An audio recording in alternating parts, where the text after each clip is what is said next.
welcome to my channel. So guys, I hope you all are doing great. So आज की ये video हमारा होने वाला है डिस्कस बहुत ही इम्पॉर्टेंट पार्ट, वो है लिटरेरी टर्म्स. लिटरेरी टर्म्स में हमारी आती है figure of speech. So figure of speech में हमारी जो है बहुत ही इम्पॉर्टेंट स्पीच जो है वो डिस्क्राइब की जाती है. एग्जाम्स के लिए बहुत ही इम्पॉर्टेंट पार्ट है, तो इसको क्रैक करना थोड़ा सा हमें मुश्किल हो जाता है. It's not a rocket science कि हमें सारी literary terms figure of speech जल्दी से याद हो जाए, ये तो नहीं हो सकता. लेकिन उसमें थोड़ा सा हमें जो है पेशेंस रखने पड़ते हैं. सो वन बाय वन हम उस चीज को क्लियर करते हैं. सो आज की इस वीडियो को देखकर मे बी ये टॉपिक आपकी माइंड में पूरी तरह से सेटअप होने वाला है. So let's start figure of speech. So figure of speech में हम सबसे पहले करेंगे आज की important speech, that is simile. सबसे पहले इसको प्रोनाउंस कैसे करते हैं, इसकी प्रोनाउंसिएशन है simile. Is called the simile.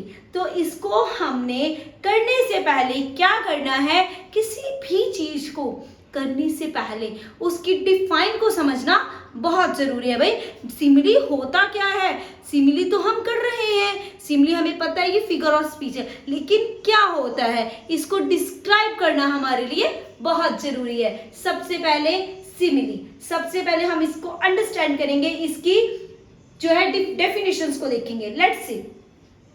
Simile, a word और फ्रेज दैट कंपेयर्स समथिंग. सबसे पहले हम फर्स्ट लाइन को डिस्क्राइब करते हैं प्रॉपर वे से. अ वर्ड और फ्रेज, एक ऐसा शब्द और फ्रेज दैट कंपेयर्स. तो कंपेयर्स जो है इससे हमें वही पता चल रहा है कुछ कंपैरिजन हो रहा है यहाँ पर, कि कुछ कंपैरिजन को लेकर हमारी जो सिमिली है कुछ डिस्क्राइब कर रही है. समथिंग वांट्स टू टेल, कि कुछ ये हमें कहना चाहती है. A word or phrase that compares something mean किसी चीज का किसी चीज के साथ comparison. Compares something to something. किसी चीज का किसी चीज के साथ comparison होना is called a simile. Let's read further.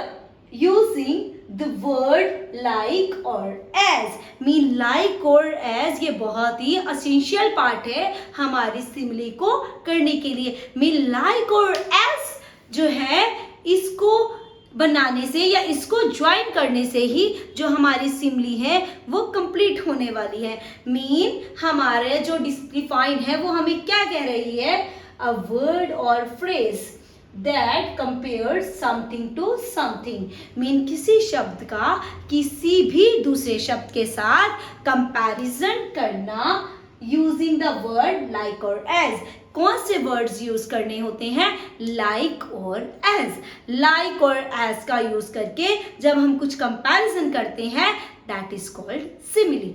I hope ये आपको पहले डिफाइन क्लियर हो गई होगी, सो दैट हम उसके एग्जाम्पल्स जो हैं रीड आउट करते हैं. So let's start from the very first illustration. कौन सा है हमारा फर्स्ट एग्जाम्पल है यू आर ब्रेव. हम भाई सिंपल भी बोल सकते हैं यू आर ब्रेव, लेकिन ये थोड़ा सा कॉमन लगता है. इसको थोड़ा सा क्रिएटिव सा बनाने के लिए, थोड़ा सा एक और उसकी डिस्क्राइब देने के लिए हमने यहाँ पर क्या एग्जाम्पल लिया है, you are brave as a lion. भाई तुम ब्रेव तो हो, हम कह रहे हैं तुम ब्रेव हो, लेकिन ब्रेव कैसे हो, हमने कैसे ब्रेव का उसके साथ कंपैरिजन किया है, एज अ लायन, कि तुम ब्रेव हो लेकिन ब्रेव हो शेर के जैसे. जैसे शेर में सारी ट्रेड्स होती हैं, एक ब्रेवरी वाली बहादुरी वाली होती हैं, तो वैसे हम एक ह्यूमन बीइंग को कह रहे हैं कि उसका एक क्वालिटी बता रहे हैं कि तुम ब्रेव हो. भाई you are brave as a lion. तुम ब्रेव तो हो लेकिन ब्रेव हो एक लायन के जैसे. जैसे लायन ब्रेव होता है, you are brave as a lion. तो यहाँ पे हमने एज यूज कर दिया कंपैरिजन करने के लिए. Next, they fought. उनकी लड़ाई हुई, उन्होंने लड़ाई की. दे फॉट मतलब उन्होंने लड़ाई की, लेकिन कैसे की, लड़ाई कब हुई या ज्यादा हुई. They fought like cats and dogs. मतलब कि उन्होंने लड़ाई की cats and dog means to say आपको पता है कैट्स एंड डॉग की जो लड़ाई है that is too much horrible, वो तो एक हॉरिबल सी ही होती है। तो कैट्स एंड डॉग से आप एक इमेजिन कर सकते हो कि उनकी लड़ाई कैसी हुई होगी। तो यहाँ पे बहुत ही अच्छा कंपैरिजन हुआ है, दे फॉट लाइक, तो यहाँ पे क्या वर्ड यूज है हमारा like, they fought like cats and dogs. So let's do further. Without my glasses, मेरी ग्लासेस के बिना, मेरे चश्मे के बिना, आई एम एज ब्लाइंड, मैं अंधा हूं, लेकिन अंधा हूं कैसे? एज अ बैट, एक bat, bat is not a बल्ला, यहाँ पे एक बल्ले की बात नहीं की है, बैट दैट इज अ चमगादड़, चमगादड़ की बात की गई है कि अगर मैं नहीं ग्लासेस डालती हूं तो मुझे कुछ नहीं दिखाई देता, तो I am as a blind as a bat.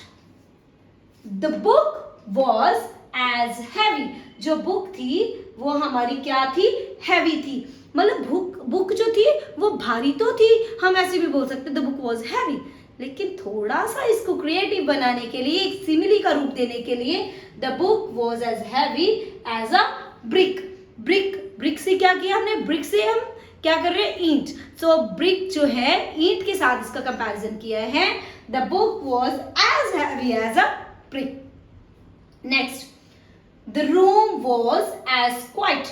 Room में बिल्कुल शांति थी, शांति तो थी। As a mouse, जैसे जो माउस है पूरे घर में उथल पुथल होती रहती है कि माउस इधर घूम रहा है उधर घूम रहा है, लेकिन बहुत क्वाइट वे से वो घूमता है। तो room was as quiet as a mouse. तो रूम की यहाँ पर जो है क्वाइट तो था, शांत था, लेकिन कैसा था वो? माउस के जैसा। Next, her eyes sparkled like diamonds, means to say अगर किसी को कॉम्प्लीमेंट देना है that is a very nice sentence. अगर किसी को डिस्क्राइब कर रहे हैं कि उसकी आईज कैसी लग रही थी, सो हर आईज स्पार्कल्ड, उसकी आईज चमक रही थी। कैसे चमक रही थी? एज अ डायमंड, मतलब जैसे हीरा चमकता है, हर eyes sparkled like diamonds. So let's do further. His words hit me. उसके वर्ड्स जो है उसने ऐसा मुझ कुछ बोला कि उसने इतना मुझे हर्ट हुआ। हिट मी, उसके वर्ड्स ने डायरेक्ट मुझे हिट किया। लाइक अ हैमर, जैसे कि हैमर को हिट करते हैं, हैमर से हिट करते हैं, जोर से लगती है, वैसे ही उसके जो वर्ड है वो जो मुझे बहुत ही बैड लगे। सो उन्होंने ये बताने के लिए कंपैरिजन किया है, हैमर ने नहीं उसको मारा, मीन वो बता रहे हैं कि हैमर जैसे लगती है जोर से, वैसे ही उसके वर्ड से मुझे हिट किया, वो मुझे बहुत ही बैड लगे। His words hit me like a hammer. So guys, ये थी आज सिमिली जो है, आपको मैंने सिर्फ एक सिमिली ही आज को डिस्क्राइब किया है, लगी हो so please like, subscribe and share. Thank you.